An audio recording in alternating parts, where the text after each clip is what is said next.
This podcast is a collaboration between Costard and Touchstone Productions and the Dads from the Crypt podcast.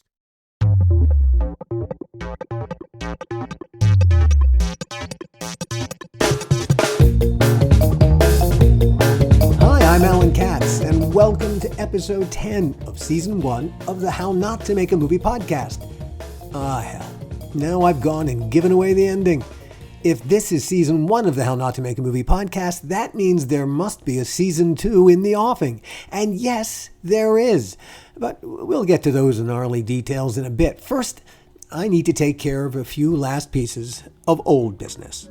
As I hope the rest of season 1 demonstrated, while the movie business attracts dangerously larger-than-life people like Joel Silver, it also attracts remarkable craftspeople like Greg Melton, Crypt's amazing production designer, Todd Masters, our master of makeup special effects, Ed Tapia, our Salamnik problem solver, Randall Thropp, our movie-loving wardrobe lord, and Victoria Burrows, our casting guru. One of the things I most wanted to capture in the podcast was a first-person account of what happens when good craftspeople's craft turns to crap. On Crypt, we worked with the very best composers in Hollywood, including Oscar-nominated Michael Kamen. Michael worked a lot for Joel, and he did a few episodes of Crypt, including one that Gil and I wrote and that Gil directed. Death of Some Salesmen. The story's about a con man, Ed Begley Jr., who rips off rural rubes by selling them non-existent cemetery plots. He meets his match, though, when he tries to con a family who hate salesmen and kill every single one of them that comes to their door like Ed just did. The whole family is played by Tim Curry. He's amazing as Ma and Pa, but he's really amazing playing the family's horribly deformed daughter, Winona, who salesman Ed tries to seduce. Their bizarre sex scene is the story's, climax. Ed's words of love aren't enough. He needs to show he loves Winona. Ed's off-screen erection in the offing becomes a matter of life and death. The scene needed a score. Gil Adler. I had this idea, and I went to Joel, and, I said, look, is any chance Michael had scored one of our Tales from the Crypt. He scored, yes, and I remember he scored Death of Some Salesmen. Yeah. And I remember, we'll digress for a second here. I remember going and listening to the first pass of his score for Death of Some Salesmen at Dave Stewart from the Eurythmics house. Right. And we sat in his studio and we sat there and we listened to Kamen's first pass, and most of it was good, but there was one scene that he got completely wrong. He got it was the sex scene. He got it diametrically wrong. He played the joke. Mm-hmm. He went right at it and he played the joke. And I remember watching the look on your face as you played. It was like, oh my God, what the fuck? How do I tell him this is horrible? Well, two things about I remember vividly two things about that session. First of all, I couldn't believe we were in this house with you guys listening to music for our movie. That was the first thing that got to me. The second thing that got to me, and I remember hearing the music for that scene that you're referring to and thinking to myself, this is awful. But how do I tell Michael Kamen, especially in front of his best buddy, whose house we're out, that I don't quite like it? And Michael Michael is looking at you because I think he really felt like this was the creme de la creme. This was the crowning glory of the whole thing that he'd done. And he's looking at you for your reaction. And man. And I remember watching you thinking, I know how you're reacting to this, because you're reacting exactly the way that I'm reacting. To Michael's credit, he really was fine with it. Once I sort of expressed my feeling about it. Oh, we understood it completely. He understood it completely and totally threw it out and totally said, oh no, that's all wrong. Yeah, you're absolutely right. No. He totally realized, yes, you don't play the joke. Go against and play the emotion. And then I felt badly because I felt, here's this huge guy and, we're making an adjustment from what he did and he's agreeing to it. So now I felt a little bit badly that I didn't like his version of it, but be that as it may, he changed it. And, Michael became a good friend, for many, many years. I spoke to him probably within a month, before he passed. And, we were talking about doing other things, and we were also we just had become kind of friendly. I wouldn't say we were best buddies, but we were friendly to each other, and I would call him once in a while, or he would call me, or I'd meet him for a coffee. You see, kiddies, honesty is the best policy. While we're talking Death of Some Salesmen, that was an especially busy episode for Todd Masters. He had to create 3 distinctly different looks for the 3 characters Tim was playing, and each appliance required time to apply and remove from Tim so that we could use it again. So, of course, there's a story. What other things that you did during your crypt years do you look back on and you say, oh, that was a great piece of work, man? That was pretty proud of. So hard to look back at that stuff because it's all so rough. It was film school for me. I mean, I had certainly done a lot of work around town, but I had not handled a television series of that caliber. Making age makeups in a weekend and make heads in 3 days, and I mean, it was just all the time. We actually had a couple different labs at the time to manage it. We had one when I was in Santa Monica. We had a lab there. A little room just to kind of grab actors a second they show up, and they'd go through costumes for whatever reason before us, and so we would just grab them in the hallway. And but yeah, we did so much work. It's funny that stuff, I'm kind of glad it's only on DVD because that work is so rough. And it's sort of the charm of the show. The show kind of has a little rough feeling to it. The performances are rich, but they're kind of performances that most actors are just kind of daring themselves to do, and so yeah, it was fun. You were there. Yeah, it was over the top. There for the money. A chance sometimes to do stuff that you wouldn't get to do anywhere else. Yeah, totally. And we used it, on the effects end, we used it as kind of a trial ground to try new crazy ideas. We developed all sorts of stuff on that series that. Some of it's even in Bordello of Blood of all places, but it's I remember, Ed Begley Jr., who, I think he'd never played anyone rotten. And he got to play someone rotten when he did Tales from the Crypt, the Death of Some Salesmen episode, which was another, that was a big piece of work for you guys, having to make Tim Curry look like the 3 members of this family. And another Gill episode, another directed by Gill episode. There you go. Yeah, no, that was thanks for reminding me. That was the kind of the age makeups and weekend kind of comment was, well, that, and we actually did a few shows that had progressive aging, and we we had an AD on the one with Ed Lee Webb. He always talked like this, and so I love drill sergeant at heart. Total drill sergeant. I loved him, but he was a drill sergeant. And he really gave nobody any slack. If it was going to shoot Monday, you better have it ready Sunday afternoon. And so when the whole aging and character makeup thing with the Tim Curry, Death of Some Salesman came up, we, again, had this like no timeline. And I went to Leah and I said, look, you got to tell me which series, which day he's going to shoot which makeup, because I'm going to only have so much time. I have to prioritize making this one first because it shoots first. Yada, yada, yada. And he told me that I think he told me that the ugly daughter was going to play first, and I said, "Are you sure? Like no rain cover switch outs or anything like that?"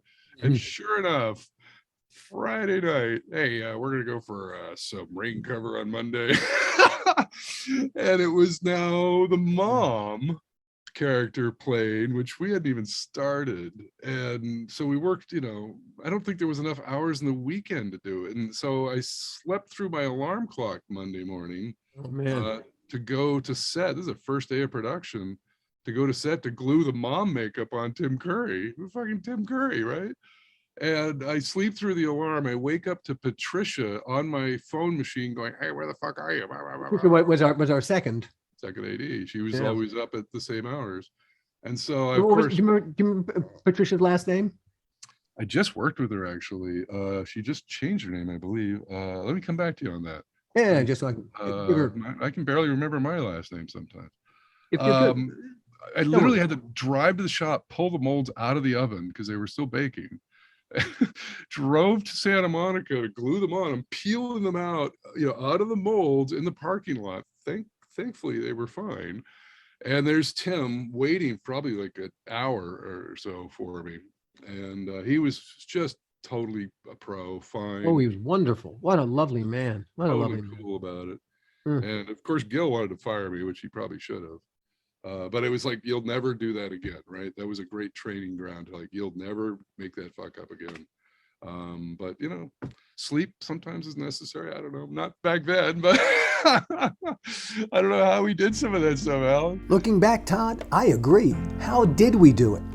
Actors are all a little strange. I mean that in the nicest way possible. And yet not. Sometimes their strangeness could get in the way of just doing a day's work. Christopher Reeve was a lovely, lovely person, nice as could be. It was heartbreaking when he got injured. Chris was part of our extended Crypt family because he'd done Superman with our executive producer, Dick Donner. We wanted Chris for an episode of Crypt that Gil and I wrote called What's Cookin'? It's the Meatloaf episode. Chris plays the hero, but he isn't playing Superman now, is it? Gil Adler again. So, you know, when we wrote What's Cooking for HBO, for Tales from the Crypt, and I was going to direct that one. It was the first time I was directing a Tales from the Crypt. Right. And, you know, I said to Donner said to me, who do you think? Who do you think? And I think we had talked, and I had said, well, you know, Christopher Reeve would be great. I just don't know if he would do it. I mean, he lives in New Hampshire or, you know, Massachusetts. I don't know if he'd come out here, blah, blah, blah. Obviously way, way before the accident. And Donner said, oh, if you want him, you can have him. I'll talk to him. And so he talked to him and he said, yeah, I'll do it. And I got on the phone with him and I said, you know, we did everything over the phone. What do you want to wear? How do you want to wear it? What should you look like? Blah, blah, blah, everything. So I felt when he came to join us, he was part of the team. He was really with us. So the first notion I get that this isn't quite right is, you know, when we had spoken on the phone about what he would wear, you know, I said, well, I'm thinking maybe like a plaid flannel shirt. Does that work for you? Yeah. So now he's coming onto the set and they're showing me his wardrobe before we get on. And he shows me, you know, one plaid shirt. I didn't really like the plaid shirt. It was very loud. And I thought the camera would have problems with it. Yeah. I said, can you mute this down a little bit? He came back with another plaid shirt. And then I said, this looks all right. What do you think? Yeah. Then he went back into the dressing room and the wardrobe person came out and she said, he hates that shirt. I said, he just told me he liked the shirt. No, he hates that shirt. I said, well, what does he see himself in? He wants to wear a blue Oxford button-down shirt. I said, oh, do we have one? Yeah. Okay. I mean, to me, the scene wasn't going to be about the shirt. So I let him do the shirt. Then we start shooting. I noticed every time I set up a shot, and we do the rehearsal, he goes, I hate this shot. I go, what? I hate this shot. This is terrible. And I said, well, okay. Well, what are you thinking of? I don't know. You're the director. Why are you asking me that? I said, well, if you don't like what I'm suggesting, I thought maybe there's a reason behind it. And you had something, a reason why it could be better if it was shot this way or that way, because we get this advantage. No, that's your job. I just don't like this. And for the first 2 days of shooting of the 5 days, every setup I would dread, because I knew whatever I said, he hated. So at the end of, I think it was middle of the second day, I was getting more and more pissed off at this mother. And so finally, and you know this, we never would say, let's all take 5 and go get a coffee. We never stopped shooting. Who had 5? Right. And I did that. I said, okay, everybody off the set, 5 minutes. I need to talk to you, Chris. And I went over to him, and as I was speaking, I was getting more and more animated and more in his face. And I said to him, I don't know what I'm doing wrong. Obviously, I'm doing something very wrong because you don't like anything I'm suggesting, but you won't suggest what you want. I'm okay if you don't like what I say, but you have another alternative. And I could say, well, you know, that's a better thing, or we can combine them. No, you just don't like it. So I don't know what I'm doing wrong, but I'm really not liking this experience. And I'm almost spitting in his face. And I said, so I don't know what to do about you. You know, I really don't know what to do about you, but I don't like this. From that moment on, and then I called everybody back when we started shooting. From that moment on, he only would call me boss. And he would only say, this is great. Whatever you want to do, boss. I'm good. I'm good. And the next 3 days were great. And we actually had some kind of a friendship when he ended the show. We had the friendship such that when he did have the accident, I called Dana and I asked how he was doing. And she told me how severe it was. Mm-hmm. And I said to him, can you just get a message to him for me and tell him, I know it's not going to be this season. I know it's not going to be tomorrow, but when he's ready, and if he wants to, I have a slot for him to direct an episode of Tales. And, she started crying. And I said, I mean, remember that. And I said, just tell him for me. Okay. Tell him we love him. And, we have a spot for him to direct the Tales from the Crypt when he's ready. And that was sort of one of the last times I really ever, spoke to the family or spoke to anyone about him. But, the arc of that relationship was really bizarre because on the phone when he was in New England, it was great. And then he came and he seemed pretty good in doing prep. And then as soon as we hit the show, it was like, no, I don't like the shirt. No, I don't like this. No, I don't like the shot. No, I don't like what you're doing. And I was like, what the fuck is, I wonder if that was his MO. Actors all have, sometimes they like to, maybe push. And then suddenly, when it snaps back, they go, oh, boundaries, happy. Yeah, maybe. But it was a good lesson for me to learn. Hey, at the end of the day, painful as some of those lessons are, they're all good lessons. Yeah, they're all good lessons. One last story about the showbiz sausage-making factory that made Bordello of Blood the sausage that it was. Ed Tapia and Gil Adler. And it's funny, Alan, because that last job with Gil on Constantine is what made me want to go back to television. Right. Because Gil, when Gil had tough negotiations on that, they didn't want to pay your fee, if I remember correctly. Right. And they were like 7-8 weeks out from shooting, and they had a budget of like $110 million, and they didn't want to pay Gil his fee. And ultimately they did. And we started shooting like 7 weeks later with a budget that had gone from 110 to 92 million. Right. And it ended up costing them like 89. So it was the best deal Warner Brothers ever made. The story with that is that, Lorenzo called me and he said, we want to make this movie. We have Keanu. He doesn't want to go back to Australia because that's where we wanted to make it. It's going to cost us $30 million more because of that. And we have a budget of that we've done in the studio. It's 109, but we're not going to make it unless it's, under 93. Can you do it? And I said, I don't know. You're asking the wrong guy. And he said, well, what do you mean? I said, you should be asking. Francis Lawrence was going to direct it. And they said, I said, you should call up Francis Lawrence and call me up, pull us into a meeting in your office and ask us together. Because I could tell you anything, but it doesn't mean anything if he doesn't understand or agree. So he said, well, would you work with him? I said, sure. So he paid me for 2 weeks of work. And I met with Francis every day. We went page by page through it, what's important to him, what's not important. And we started pulling things out. And within 2 weeks, we went from 109 million to 94 million. And I sent it to Lorenzo. And that night I got a phone call from Lorenzo going, what the fuck did you send me? I told you not a penny more than, not a penny over 93 million. And you sent me a budget of 94 million. I said, Lorenzo, it's been 2 weeks. I took it from 109 to 94. He goes, well, how can I believe that? And I go, well, that you should call us into the office. And he goes, well, I don't want to talk to anybody. This has to be under 93 million. So I said, well, I need to surgically do something to the script because up until now, I have not surgically done anything to the script because I don't give a shit what you do. Don't, give me. So I call up, I go, well, you're going to have to give me another 2 weeks with Francis because I got to go through it again. He goes, I'll pay you. I go through it again and we bring it down to $92 million. And we go, and Lorenzo calls me and he goes, I don't know whether to believe this or not. I don't know if this is real or not. And I said, well, I told you this before. Bring us both into the office, ask any questions you want, look into our eyes. You decide. Don't ask me to decide. You decide. And so that's what he did. We went into the office and he asks us, questions. And, Francis and I were sort of answering. We knew exactly what we were talking about. We knew what we'd given up. He had agreed and we knew what we were doing. And at the end of the meeting, Lorenzo said, I'm going to greenlight the movie right now in this room. go make the movie. And that's how Constantine got greenlit by Lorenzo. And then when we finished the movie, and we did a cut, I showed it to Lorenzo, and he called me that evening and he said, "What did you think of the cut?" And I said, "Well, it works. The story is clear. It's all there.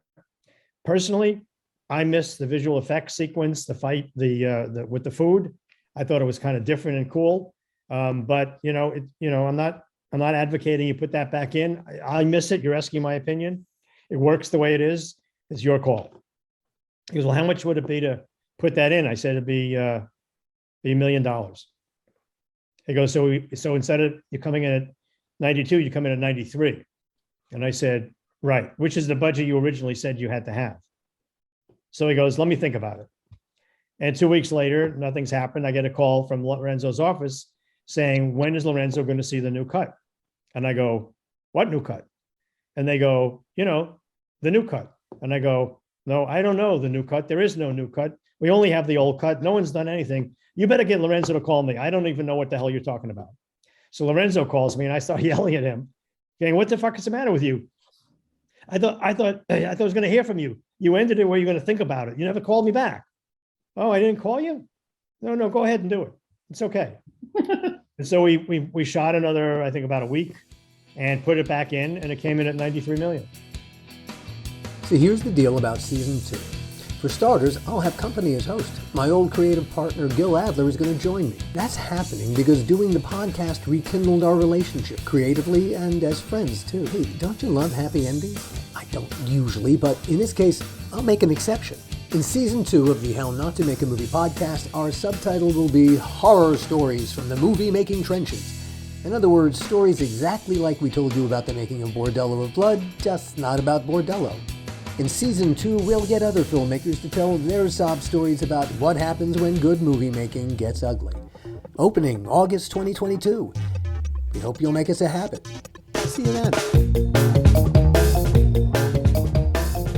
The How Not to Make a Movie podcast is executive produced by me, Alan Katz, and by Jason Stein. Our artwork was done by the amazing Jody Webster, and Jason and Jody, along with Mando, are all the hosts of the fun and informative Dads from the Crypt podcast, followed up for what my old pal the Crypt Keeper would have called terrific crypt content.